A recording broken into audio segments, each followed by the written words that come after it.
Di SMP kan prestasinya apa aja ya? Juara siswa teladan, juara apa Olimpiade Matematika, juara apa lagi? Eh, apa NEM tertinggi? Wah, keren. Oh iya, dulu masih pakai NEM ya? Ya, NEM tertinggi se apa ya? Kalongan.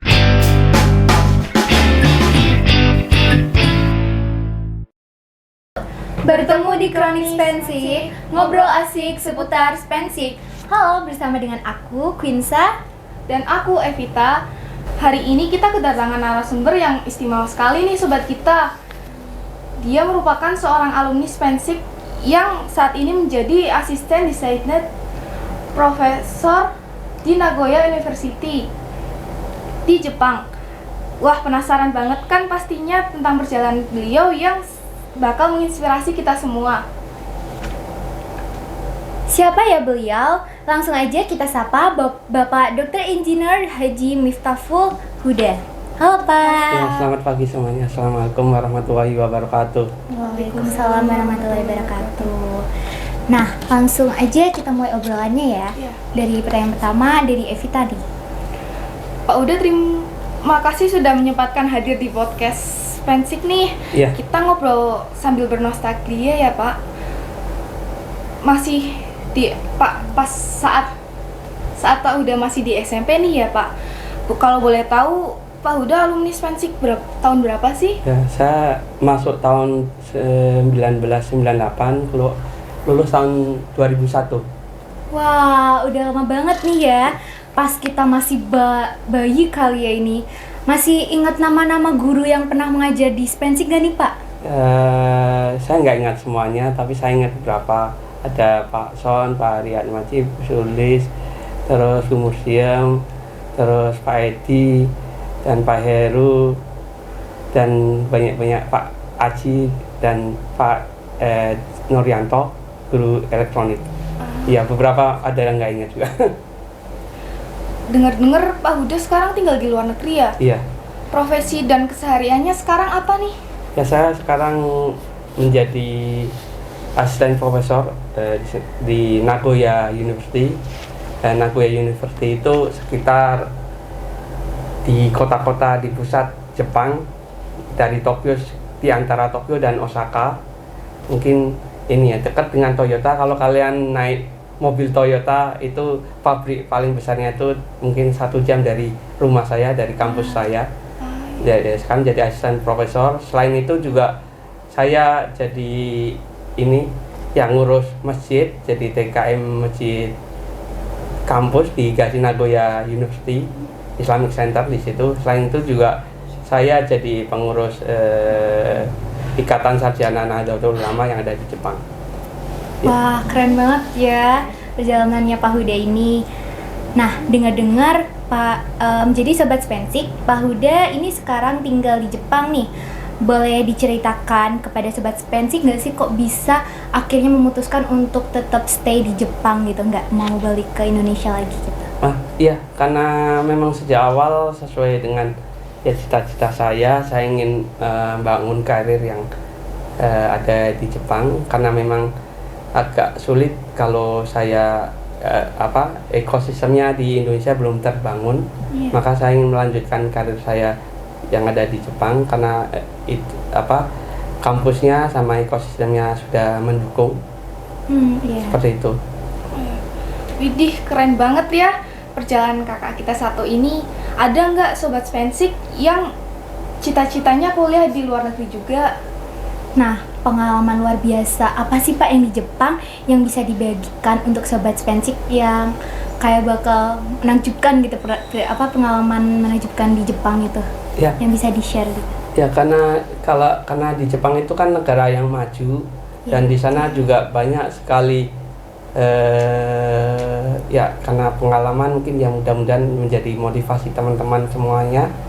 Di kampus saya ada 6 orang penerima Nobel.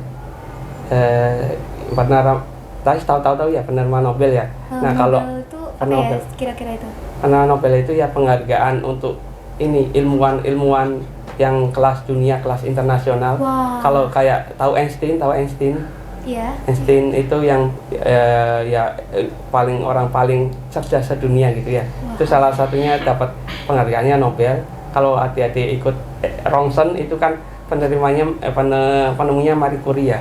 Itu kan dapat Nobel juga. Nah, di kampus saya ada 6 orang penerima Nobel. Nah, kalau salah satunya di sana saya punya kesempatan berdiskusi, bertemu, bertatap muka dengan ini profesor penerima Nobel. Keren banget ya. Pak Huda sekarang udah lama kan ya tinggal di Jepang. Iya. Menurut Pak Huda, budaya positif di Jepang yang bisa kita tahu apa ya? Ya, banyak sekali ya budaya positif yang bisa dicontoh. Salah satunya ya satu itu ya budaya tepat waktu. Orang Jepang kan tepat waktu semuanya ya. Iya, tepat waktu semua. Bahkan Kenal sampai menit pun dia sangat tepat waktu, nggak pernah telat 1 menit pun. tertib juga. Ya, yang kedua tertib, yang ketiga ya bersih. Orang Jepang itu kalau sampah ya ditaruh di saku dibawa pulang ya. Iya. Ya, saku sampai pulang. Ya, yang lain lagi ya ini budaya kaizen namanya, selalu mengevaluasi, memperbaiki diri sendiri tiap hari. Nggak hanya memperbaiki, juga memperbaiki pekerjaan, memperbaiki semuanya begitu. Misalnya hari ini ada suatu masalah ataupun ada sesuatu itu, nanti hari itu juga dievaluasi. Setelah dievaluasi ya akan dicari solusinya. Setelah itu ditulis, tak hari ini ada permasalahan seperti ini, terus solusinya seperti ini, itu ditulis. Jadi orang Jepang itu suka bikin logbook gitu ya, kayak gitu. Jadi dimanapun, kayak di sini misalnya di kamera ini atau komputer ini, di sampingnya hari ini siapa yang pakai, hari ini berapa kali pemakaian, terus hari ini ada catatan permasalahan seperti apa, solusinya seperti apa.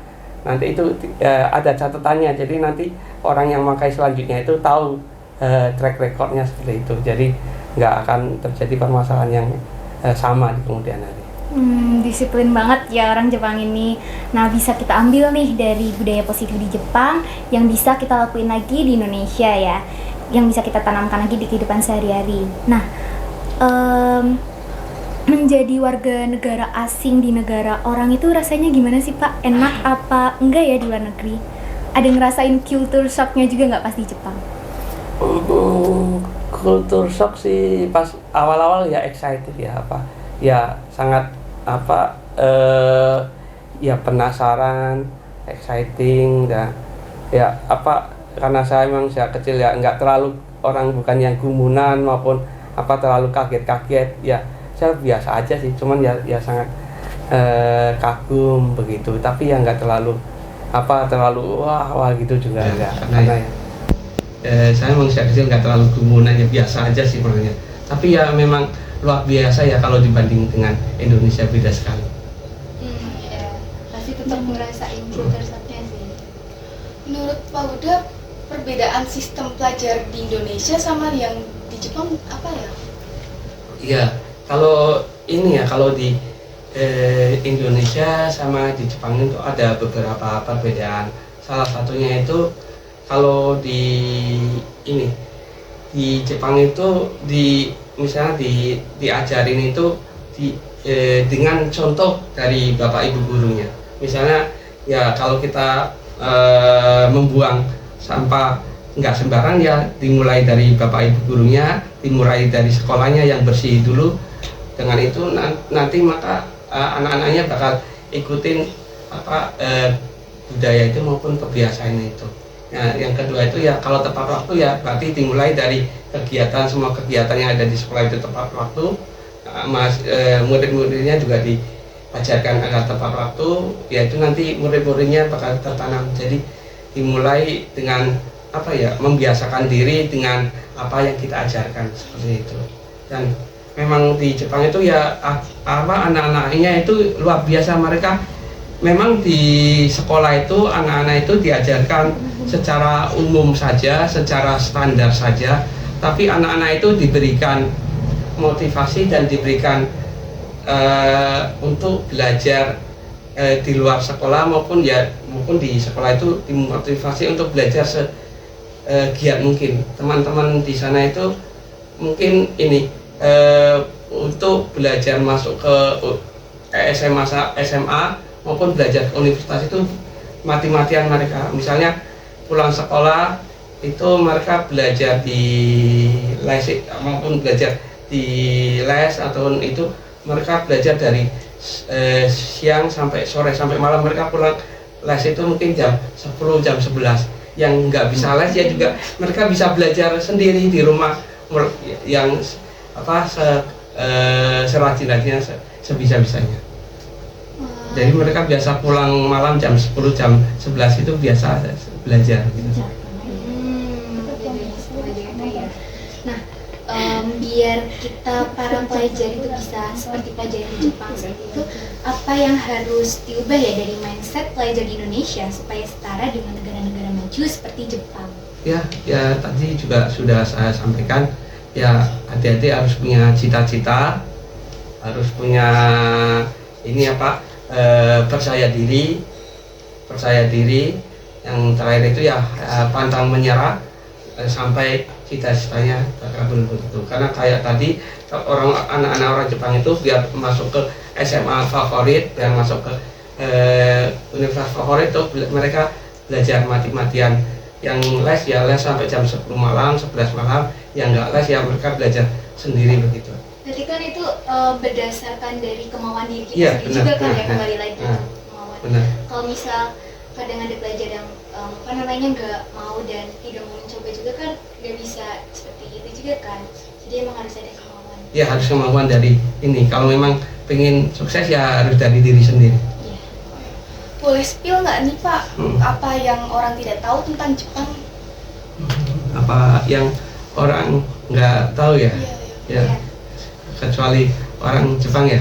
Iya. Misalnya apa ya? Ya orang Jepang itu ini mereka itu kayak mirip budaya orang Jawa. Apa nih? Ya. Gimana ya? Ya mereka itu mirip orang budaya. Misalnya orang di bahasa Jepang itu dia itu ada tingkatannya. Orang bahasa Indonesia kan monoton ya, kita ngomong sama siapa aja sama aja gitu bahasanya. Iya. Ya orang di bahasa Jawa itu kan kita ngomong sama sultan, sama orang tua, sama orang biasa kan bahasanya beda ya, pakai romo inggil, ngoko, dan ada ya halus gitu ya bahasa. Di bahasa Jepang itu sama kayak gitu, kita ngomong sama teman, ngomong sama ibu guru, ngomong sama kaisar itu bahasanya beda-beda. Kayak bahasa Jawa juga dia kromo Inggris, kromo halus, sama seperti itu. Dan itu orang seperti itu sampai sekarang pun yang seperti itu dipertahankan. Jadi orang Jepang itu sangat melihat, memandang orang lain, sangat menghargai orang lain seperti itu. Mungkin satu yang bisa saya sampaikan. Dulu Pak Huda pas di SMP 6 prestasi dan mata favoritnya itu apa Pak? Apa ya? Dulu mata pelajaran favoritnya itu IPA ya, dihajar sama Bu Suris. Bu Sulis sama satu lagi Pak siapa? Lupa siapa? Pak siapa? Lupa. Udah pensiun beliau. Iya, yang masih dikenal tuh saat kita mungkin masih di sini tuh Pak Heru, Ya, seperti itu. yang dulu suka pakai ini baju, pakai kopiah. Ya, saya suka IPA dan juga suka matematika. Saya diajar Pak Son sama Pak Maskur. Prestasinya kayak jadi Pak pas di SMP 6. Pasti SMP 6 prestasinya apa aja ya? Juara siswa teladan, juara Olimpiade matematika, juara apa lagi? NEM tertinggi. Wah, keren. Oh iya, dulu masih pakai NEM ya? Ya, NEM tertinggi Kalongan maupun hampir enggak sampai Jawa Tengah, lupa ya. Wah, keren banget nih mendapat nilai tertinggi sekalongan. Bisa menginspirasi sobat Spensik nih. Di mata guru Spensik kan Pak Huda terkenal sebagai siswa yang sangat pintar dan jenius ya. Bagi tips dan triknya untuk menjadi siswa berprestasi di Spensik Iya, satu itu ya, saya itu kalau belajar ya belajarnya ya di mana saja ya, karena saya suka membaca buku.